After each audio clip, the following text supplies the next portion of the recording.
नमस्कार, मैं हूं देवांशु। आप देख रहे हैं न्यूज़ 47। बंगाल में इस साल विधानसभा के चुनाव होने हैं और चुनाव से पहले बंगाल में जो है वो नकली और असली हिंदुत्व का जो है वो खेल चल रहा है। कौन है असली हिंदुत्व, कौन है नकली हिंदुत्व, जो ये साबित कर देगा ना वही बंगाल पर राज करेगा।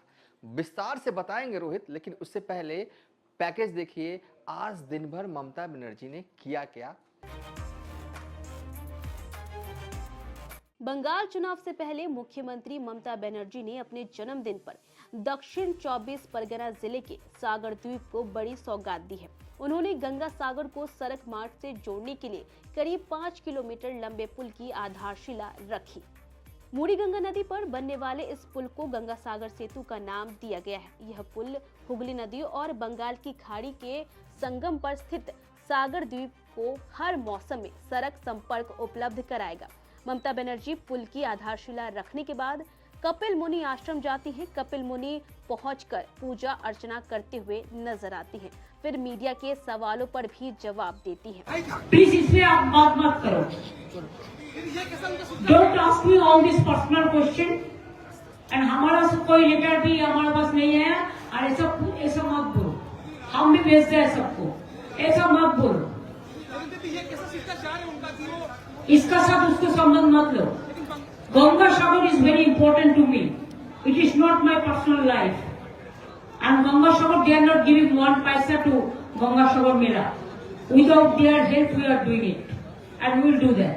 And it is an international fair and it will continue like that. राष्ट्रीय मेला कब घोषित होगा? অন্যায় হচ্ছে এমনকি শুনলেন তো ভারত সেবাশ্রম সঙ্গে মহারাজ তার নামটাও কেটে দিয়েছেন। অনেক মহারাজ তাদের নামও কেটে দিয়েছে। সাধু সন্তদের নামও বাদ গেছে সাধারণ মানুষের সাথে। এটা অন্যায় করছে। বিজেপির ইশারায় যদি কাজ করে কেউ, মাস্টার যা বলছেন কেউ প্রভুর নির্দেশটাই পাপ করছে, এটা অন্যায় হচ্ছে মানুষের সাথে। এই অন্যায় বরদাস্ত করা সম্ভব নয়, করবো না।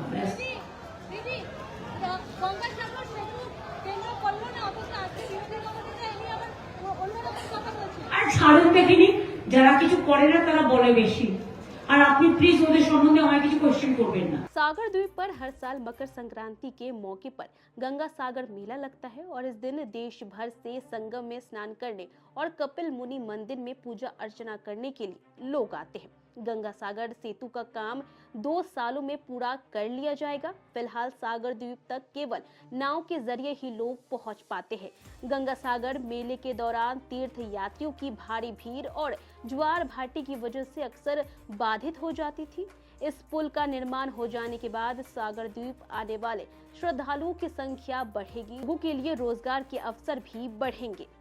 बंगाल आज जो है वो साउथ परगना गई हुई थी, जहां पर उन्होंने जो है एक पुल की आधारशिला जो है वो रखी। और कहाँ ये पुल बनना है, तो ये पुल बनना है गंगा सागर में, जहां पर 5 किलोमीटर जो है ये लंबा पुल होगा। चुनाव से पहले जो है वो लगातार जो है वो मंदिर निर्माण का जिक्र कर रही हैं ममता बनर्जी। कोलकाता में दुर्गा आंगन का जो है वो आधारशिला उन्होंने रखा। ये तक कहा कि एक महाकाल का मंदिर जो है वो बंगाल में जो है वो ममता बनर्जी बनाएंगी। और जिक्र हर जगह ममता बनर्जी इस बात का भी कर रही हैं कि उन्होंने बंगाल में जगन्नाथ का मंदिर बनवाया। आखिर क्यों जो है वो ममता बनर्जी जो है वो एकदम हिंदुत्व की राह पर जो है चल पड़ी हैं, मंदिर मंदिर बनवा रही हैं। तो करना क्या है, मकसद क्या है, क्या जीत का रास्ता, या कहें कि जीत के लिए जो है ममता दीदी ने फिर एक बार यही मंत्र जो है वो निकाल लिया है कि मंदिर बनवाइए, पुल बनवाइए। इससे जो है वो हिंदू वोट जो है बंगाल का एक बार फिर से उन्हें जो है वो मिलेगा। तो रोहित हमारे साथ होंगे, वो बेसिकली विस्तार से बताएंगे कि असली और नकली हिंदू। देखिए, असली हिंदुत्व जब हम कह रहे हैं तो असली हिंदुत्व तो सबको पता है बीजेपी के पास है।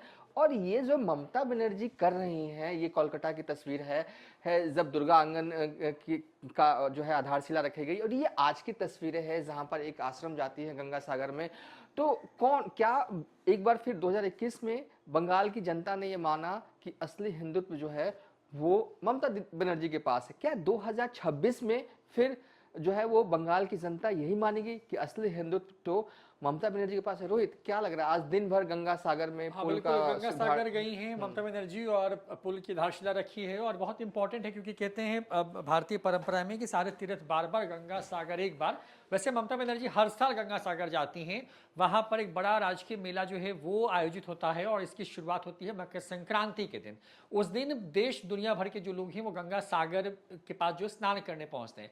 अब गंगा सागर है क्या, अगर थोड़ा समझाएं आपको, तो गंगा सागर मूल तौर पर यह है कि गंगा नदी जब गंगोत्री और गौमुख से निकल करके समुद्र में मिलती है तो जिस जगह पे मिलती है वही गंगा सागर है। पौराणिक मान्यता के मुताबिक कहानी है कि भागीरथी ने तपस्या की और वो कपिल मुनि के आश्रम तक उनको लेके जाती है, जहां पर उनके तमाम जो पूर्वज थे जिनको श्राप मिला हुआ था उनकी मुक्ति एकमात्र गंगा नदी के वहां पहुंचने की वजह से हो सकती है। और भागीरथी ने बहुत तपस्या की जिसकी वजह से गंगा स्वर्ग की नदी थी वो अवतरित होती हैं और वो जो है पहाड़ से फिर जमीन के रास्ते, मैदानी रास्ते को होते हुए वो गंगा सागर यानी कि समुद्र में मिलती हैं। और वो तीर्थ है, ये कपिल मुनि का आश्रम है जहाँ पे ममता बनर्जी पूजा अर्चना करती नजर आ रही है और यहीं पे।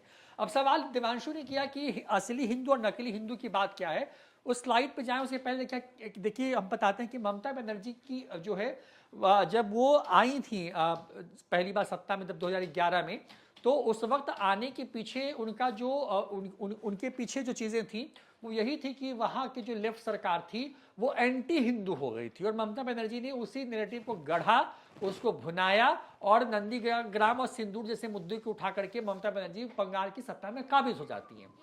वही सत्ता में जहां पर में लगातार वो बनी हुई हैं, लेकिन आने के कुछ दिनों के बाद से जो है वहां पर उनके ऊपर आरोप लगा कि उन्होंने तुष्टीकरण की राजनीति की।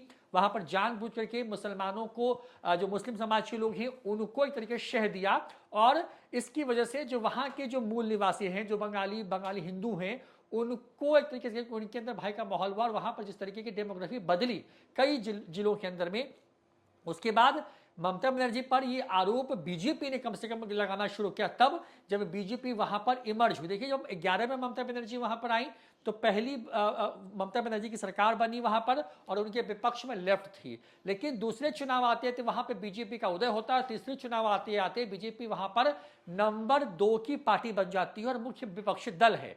लेकिन बड़ी बात यह है कि जो देवांशु सवाल कर रहे हैं कि असली और नकली हिंदू का, देखिए अगर बीजेपी ने वहां पर 10 सालों में या 15 सालों के अंदर में इस लेवल पर अपनी उपस्थिति दर्ज की है तो उसके पीछे की बड़ी वजह यह है कि जो हिंदू वोटर था जिसकी तुष्टीकरण की आरोप ममता बनर्जी पर लगे, उन वोटरों को बीजेपी ने अपने साथ किया। और जाहिर तौर पर क्योंकि ममता बनर्जी के साथ एक बड़ा वोट बैंक जो मुस्लिम वोटर है वो है उनके साथ में, और हिंदुओं में भी एक बड़ा वोट बैंक उनके साथ में अभी भी पिछले चुनाव तक लगा कि वो है। लेकिन बीजेपी ने पिछले चुनाव में जो गलती की थी वो इस गलती को इस बार नहीं कर रही है और गलती बीजेपी ने यह की थी कि उसका हमला सीधे ममता बनर्जी पर था। इस बार हमला ममता बनर्जी पर नहीं है बल्कि भ्रष्टाचार पर है, घुसपैठ पर है, हिंदुओं के खिलाफ जो लगातार जो हिंसा या उत्पीड़न उनका हो रहा उन पर है। तो ममता बनर्जी, ऐसा मैं नहीं कहूंगा कि ममता बनर्जी जो है बिल्कुल एकदम एंटी हिंदू है, क्योंकि वो चाहे दुर्गा पूजा हो, वहां के पुजारियों की बात हो, वहां पर दुर्गा पूजा पंडाल को पैसे देने की बात हो, आयोजन को बड़ा करने की बात हो, तमाम चीजें ममता बनर्जी सरकार में होती रही है। लेकिन अगर मुहर्रम पड़ जाए, अगर वहां पर कोई दूसरा गैर हिंदू त्योहार पड़ जाए तो ये आरोप ममता बनर्जी पर लगता रहा है कि ममता बनर्जी जो है हिंदुओं के त्योहार का दमन करते हुए वहां पर दूसरे धर्म विशेष के त्योहारों को मनाने की अनुमति दे देती हैं। हिंसा भी बहुत हुई है और उसके पीछे की बड़ी वजह यह भी कही जाती रही वहां पर कि ममता बनर्जी का जो है रुख जो होता है इस तरह की हिंसाओं पर बहुत सख्त नहीं होती है।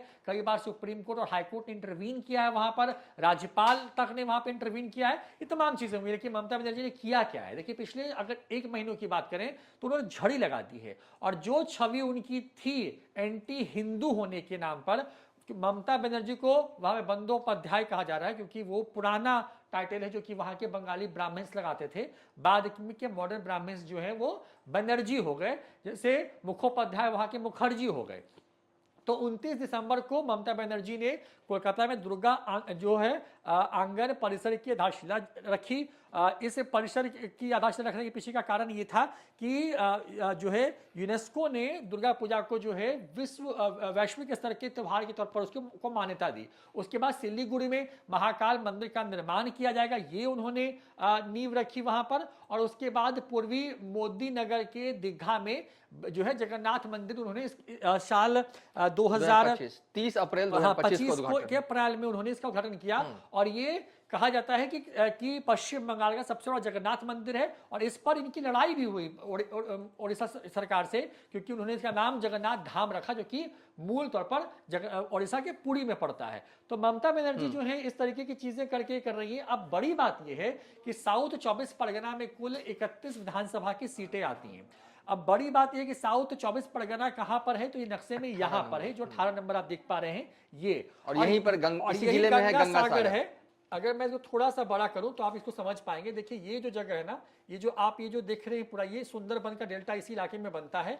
गंगा नदी जो है इस तरीके से आती हुई और यहाँ पर जो है यहाँ से होते हुए ये जो है गंगा सागर में मिल जाती हैं। और एक तो जो गंगा नदी है वो मूल तौर पर जो है जो पश्चिम बंगाल में आती है। तो उसके बाद जो है ये गंगा सागर के इलाका है, जो सुंदरबन डेल्टा, ये पूरा ओवरऑल ये पश्चिम बंगाल है और ये बांग्लादेश है। ये पूरा जो एरिया आप देख रहे हैं ये मूल तौर पर जो है सुंदरबन डेल्टा का एरिया है। और गंगा नदी जो है बंगाल से होते हुए हुगली नदी, क्योंकि वहां पे हुगली नदी हो जाती है बाद में, वो जो है यहाँ पे गंगा सागर इस जगह पे मिलती है। और एक हिस्सा पद्मा के नाम से जो है वो बांग्लादेश चली जाती है। तो ये पूरी कहानी है वहां पर। और यहाँ की जो कुल सीटें हैं, जैसा कि इस ग्राफिक्स में आप देख के समझ पा रहे होंगे कि कुल 31 सीटें हैं रोहित, और टीएमसी के पास 29 सीटें हैं। एक जो है आईएसएफ, एक रीजनल पार्टी, उनके पास जो है विधायक, और एक निर्दलीय, यानी कि बीजेपी का खाता इस विधानसभा में है ही नहीं है। तो बिल्कुल, क्योंकि बीजेपी जिस तरीके की सेंधमारी कर रही है, तो उससे यही है कि ममता बनर्जी अपने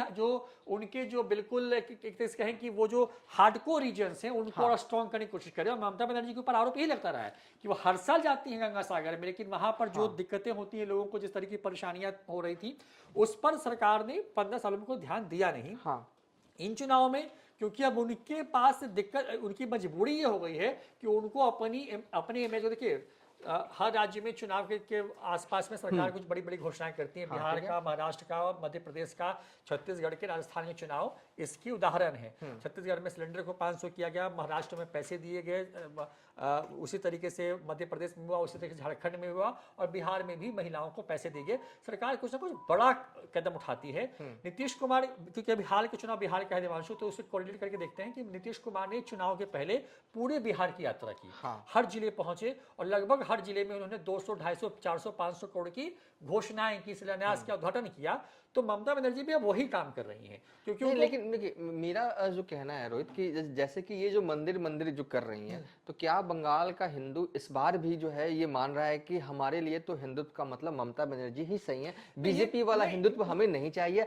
क्या बीजेपी आज भी बंगालियों के लिए, बंगाल के लोगों के लिए बाहरी पार्टी है, जैसे कि 2021 में हमें दिखा था? देखिए पिछली बार क्या हुआ था, ऐसा ही कुछ हो रहा था, लेकिन फिर क्या है, बीजेपी वालों ने पर्सनल अटैक शुरू कर दिया और फिर मामला जो है वो पूरा रिवर्स गियर में बीजेपी के खिलाफ चला गया। लेकिन इस बार मुझे लग रहा है कि एकदम ममता बनर्जी पर पर्सनल अटैक्स हो ही नहीं रहे हैं। लेकिन ममता, मैंने वो शुरुआत में भी कहा इस बात को, ममता बनर्जी तो दूसरे लाइन पर भी है देवांश। पिछले बार उनकी भी लाइन बाहरी लाइन थी। इस बार ममता बनर्जी अपनी उस इमेज को पहले बचाने की कोशिश कर रही है। मैं भी हिंदुत्व हूं, मैं भी पूजा पाठ करती हूं, मैं भी हिंदुओं की रक्षा करूंगी। वो कह रहे कि मैं सेक्युलर हूं, मैं सभी धर्मों का सम्मान, वो चर्च में वो कहती है मैं चर्च भी जाती हूँ, मैं ईद भी मनाती हूँ, मैं जगन्नाथ रथ यात्रा में भी जाती हूँ, मैं मंदिर भी बनवाती हूँ। एक तरीके से वो अपनी छवि को, बंगाल की का जो इतिहास रहा है वहां पर, क्योंकि इसी तरह की खुली सोच के ज्यादा लोग हैं खासकर शहरी इलाकों में। ममता बनर्जी पिछले चुनाव तक में ये सब उनके स्टेप्स नहीं थे, लेकिन जब पिछले विधानसभा चुनाव में जब वो खुद चुनाव हार गई तो उनको इस बात का डर हो गया। आप कल्पना करें ना कि कोई एक पार्टी 15 साल में 5 साल हटा दें तो 10 साल में कोई पार्टी नंबर 2 पर अगर आ गई है तो कुछ तो पोटेंशियल है उस पार्टी में। बिल्कुल बिल्कुल। और एक चीज और है कि इस बार जो ममता बनर्जी की स्ट्रैटेजी ये दिख रही है कि इनके भतीजे यात्रा कर रहे हैं, यात्रा का मुद्दा उन्होंने एसआईआर रखा। देखिए बिहार में हमने देखा कि एसआईआर वाला मूवमेंट बिल्कुल फ्लॉप रहा, बिल्कुल लोग कनेक्ट ही नहीं कर पाए उस मुद्दे पर। अब बताइए, जो वोटर्स हैं उनका वोट बन गया, वोटर ID कार्ड, वो मान लिया उनके लिए वो मुद्दा खत्म। जिनका नहीं बना उनके लिए मुद्दा होता है, और जिनको नहीं बनता है वो तो नहीं बनता है, वो क्या क्या कर लेंगे फिर चुनाव में। और तो देखिए ना, हाँ, एक तरफ ममता बनर्जी कुछ नहीं बोल रही मुसलमानों पर, हाँ, उनके भतीजे अभिषेक बनर्जी एसआईआर करके उसी वोट बैंक को लामबंद कर रहे हैं। लामबंद कर रहे हैं। सबको पता है कि वहां पर कहने को मुख्यमंत्री ममता बनर्जी है, सरकार अभिषेक बनर्जी के सारे पे ही चलती है। आज दीदी का जन्मदिन भी है, हाँ। पीएम मोदी ने बधाई भी दी, इस पर सवाल भी पूछे जाए तो दीदी ने कहा कि पर्सनल अटैक्स नहीं करना है। पर्सनल सवाल मत पूछिए, मत पूछिए। मत पूछिए। उसके बाद उन्होंने हमला बोला, कहा कि कोई पैसा नहीं दे, मदद मिल रहा है, अपने दम से बनाएंगी, जो पुल बना रही है 5 किलोमीटर का, हाँ। खुद करेगी। ये तमाम बातें उन्होंने ममता बनर्जी ने की हैं, और मुझे लगता है देवांशु कि इस बार जो है ना, हिंदुओं के वोट जिसको ज्यादा मिलेंगे। देखिए सबको चाहिए, देखिए हम जब ये कहते हैं कि 30% जो मुसलमान है, 70% हिंदू भी तो हैं। अब आप सिर्फ मुस्लिमों की हितों की रक्षा करके जो है सत्ता पर तो राज कर नहीं सकते। अब दीदी भी जानती हैं कि ठीक है, एक मुश्त उनको मुस्लिमों का वोट पड़ेगा, लेकिन हिंदुओं का भी वोट तो चाहिए, और हिंदुओं का वोट लेने के लिए बीजेपी आ चुकी है, या हमेशा से वहां है, जो वो अलग बात है। लेकिन अब जो हमें लग रहा है कि हिंदू का वोट बीजेपी को भी चाहिए, हिंदू का वोट जो है वो ममता बनर्जी को भी चाहिए। अब क्या है कि अब हिंदू जो है वो बंगाल के, वो क्या करेंगे, बीजेपी को अपना बनाएंगे या ममता बनर्जी को अपना बनाएंगे, इसी सवाल के साथ छोड़े जाते हैं। इस वीडियो में बेसिकली हमने आपको ये बताया कि ममता बनर्जी भी जो है वो हिंदुत्व का कार्ड जमकर खेल रही हैं, भरपूर खेल रही हैं, और बीजेपी तो खेलेगी, हर विधानसभा में कहीं भी चुनाव हो खेलती हैं। अब जनता जनार्दन को ये तय करना है कि वो किसके हिंदुत्व को अपना जो है वो मानती है, और किसके हिंदुत्व को जो है वो पराया मानती है। खैर, साल 2021 में ममता बनर्जी के हिंदुत्व को जो है वो बंगाल के लोगों ने गले लगाया था। अब देखते हैं 2026 में होता है क्या।